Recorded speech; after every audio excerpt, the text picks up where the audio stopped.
வயிறு வலி வந்த புள்ளைய தேவையில்லாம ஞாயிற்றுக்கிழமை ஃபுல்லா அப்சர்வேஷன்ல வச்சாங்க. இன்னும் வலி வரட்டும்னு அவளை அப்சர்வேஷன்ல வச்சாங்க. எந்த ஒரு நியாயம் சார் உங்களுக்கு சிசேரியன் பண்ற பிள்ளைக்கு வெயிட் பண்ண வைப்பாங்க?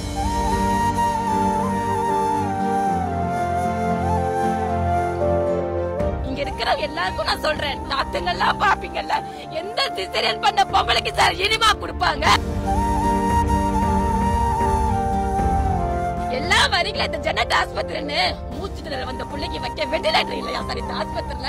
இதுல வந்து எல்லாம் கோடியா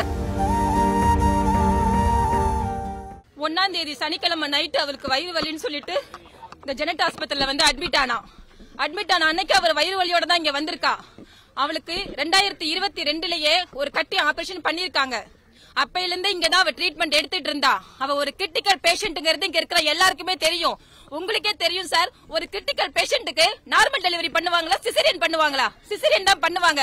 ஆனா வயிறு வலி வந்த புள்ளைய தேவையில்லாம ஞாயிற்றுக்கிழமை ஃபுல்லா அப்சர்வேஷன்ல வச்சாங்க. இன்னும் வலி வரட்டும்னு அவளை அப்சர்வேஷன்ல வச்சாங்க. எந்த ஒரு நியாயம் சார் உங்களுக்கு சிசேரியன் பண்ற பிள்ளைக்கு வெயிட் பண்ண வைப்பாங்க அப்சர்வேஷன்ல? இருந்தாலும் அவர் வயிறோட வெயிட் பண்ணா. ஞாயிற்றுக்கிழமை ஃபுல்லா அவ கேட்டு பார்த்திருக்காங்க. இப்ப இன்னைக்கு பண்ண முடியாது, திங்கக்கிழமை தான் உங்களுக்கு ஆபரேஷன் பண்ண முடியும்னு சொல்லிட்டு திங்கக்கிழமை சிசேரியன் பண்ணாங்க. திங்கக்கிழமை சிசேரியன் பண்ணி செவ்வாய்க்கிழமை சாயந்தரம் அவளை ஐசியூல இருந்து நார்மல் வார்டுக்கு கொண்டு வந்தாங்க. செவ்வாய்க்கிழமை சாயந்தரம் அவ நார்மல் அந்த மயக்கத்துல இருந்தால அதுலயே இருந்தா. புதன்கிழமை மதியமா ஒரு கஞ்சி சாதம் சாப்பிட்டிருக்கா. அதாவது அவ எடுத்த ஃபர்ஸ்ட் ஃபுட் வந்து ஒரு லைட்டா ஒரு கஞ்சி சாதம். அப்பயும் அவளுக்கு லைட்டா வயிறு வலி கொடுத்து வீங்கி இருக்கு.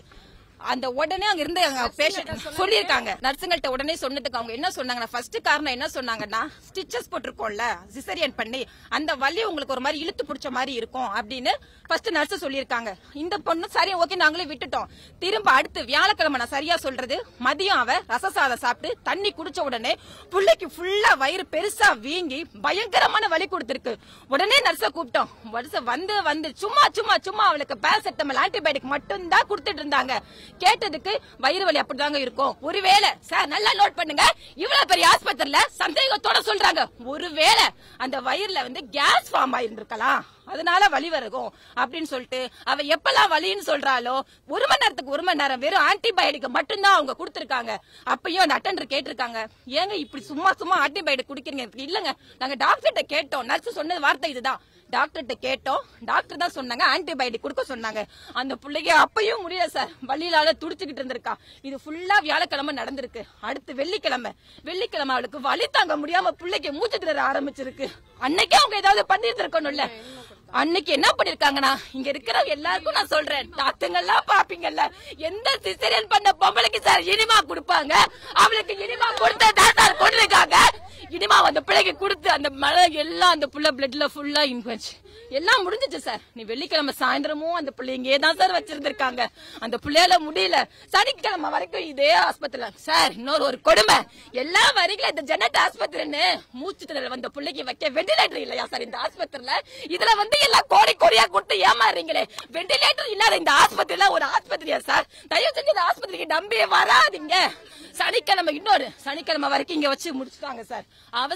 அவசரமா அந்த பிள்ளை எங்களுக்கு தெரிஞ்சு போச்சு சார், இங்க ஒண்ணும் பண்ண முடியாதுன்னு.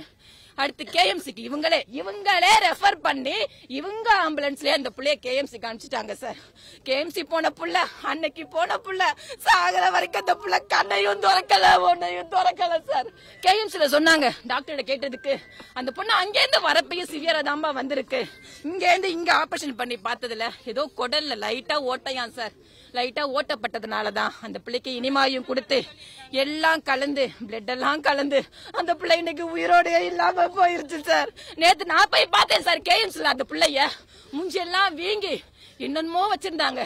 இப்பயும் சொல்றேன், எனக்கு எல்லா ஆஸ்பத்திரி மேலயும் சந்தேகம் இருக்கு சார். அந்த பிள்ளை மூஞ்சியெல்லாம் வீங்க, அந்த பிள்ளையாவே இல்ல சார். நீங்க தான் சரி நியாயம் கொடுக்கணும். அந்த பிள்ளைக்கு 6 வருஷமா புள்ள இல்ல சார். புள்ள இல்லாம கஷ்டப்பட்டு பெற்று அவன் உயிரோட இல்லாம போயிட்டான். அப்பதான் சார் குடல்ல வந்து ஓட்ட வந்து வந்தது கிடையாது சார். எல்லா டாக்டர் அந்த டாக்டர் யாரையும் காட்டி கொடுக்கல சார். வலிக்கு வந்து குழந்தை 6 வருஷம் கழிச்சு தவங்க பெத்த புள்ள சார். அம்மா குழந்தை பிறந்து 7 நாள் தான் சார் ஆச்சு, இறந்துட்டாங்க சார்.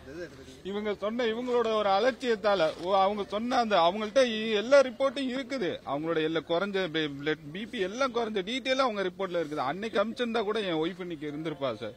அவங்களோட அலட்சியத்தாலையும் கேஸ் ட்ரபிள் அப்படி இப்படின்னு சொல்லி இது பண்ணிட்டாங்க. இன்னைக்கு என் ஒய்ஃப் என்கிட்ட இல்ல, அவங்க பெத்த குழந்தைய கையில கூட தூக்கல சார். இன்னும் முகத்தை பார்க்காம எவ்வளவு அவ்வளவுப்பா, அவ்வளவு வலி சார். அவங்க நேத்து அலட்சியமா பதில் சொல்றாங்க, அது ஒரு இதா இருக்கும் அப்படின்ட்டு. எப்படி சார் இருக்கும்? ஏன் சார் ஒரு குடல்ல அது ஏதாவது கட்டி இடிச்சு கிழிச்சிருக்கோம் அப்படின்னு அசால்ட்டா பதில் சொல்றாங்க. எப்படி சார் வரும்? அவ்வளவு பெரிய குழந்தை இருந்து இது இருந்து அது கிழிக்குமா சார்? கிழிச்சு அதுல வயிற்றுல வந்து 2.5 லிட்டர் எடுத்திருக்காங்க சார். வெறும் மலமும் ரத்தமும் கலந்து சிசேரியன் பண்ணி அவங்க வயிற்று கிழிச்சு எடுத்து வயிற்ற ஃபுல்லா கிளீன் பண்ணி காமிச்சு இது பண்ணாங்க. எப்படி சார் அவ்வளவு வரை கலந்துங்க? அது அவங்க ஒரு நாள் முன்னாடி முடியாது இது மாதிரி இருக்குதுங்க அப்படின்னு சொல்லாம நீங்க போங்க, அங்க ஒண்ணும் இல்ல சரி பண்ணிடுவாங்கன்னு சொல்லி அமிச்சு இப்ப என் பொண்டாட்டி என்கிட்ட இல்ல சார். அவங்க இறந்து போயிட்டாங்க சார். இது முழுக்க மருத்துவரோட அலட்சிய போக்கு சார். குடல்ல எப்படி ஓட்ட விழுகும்? சிசேரியன்ல ஓட்ட விழுகுது இல்ல. கேஎம்சில போய் ட்ரீட்மெண்ட் பாக்குறோம். ட்ரீட்மெண்ட் பார்த்து ஓப்பனா ஸ்டேட்மெண்ட் கொடுக்க மாட்டாங்க. ஆமா முன்னாடி வந்தப்ப ஓட்ட இருக்கு அப்படின்னு சொல்ல மாட்டாங்க. சொன்னா என்ன சார்? ட்ரீட்மெண்ட் தான் சார் பண்ண சொல்லி கேக்குறோம். செய்திகளை உடனுக்குடனும் துல்லியமாகவும் தெரிந்து கொள்ள சப்ஸ்கிரைப் பண்ணுங்க.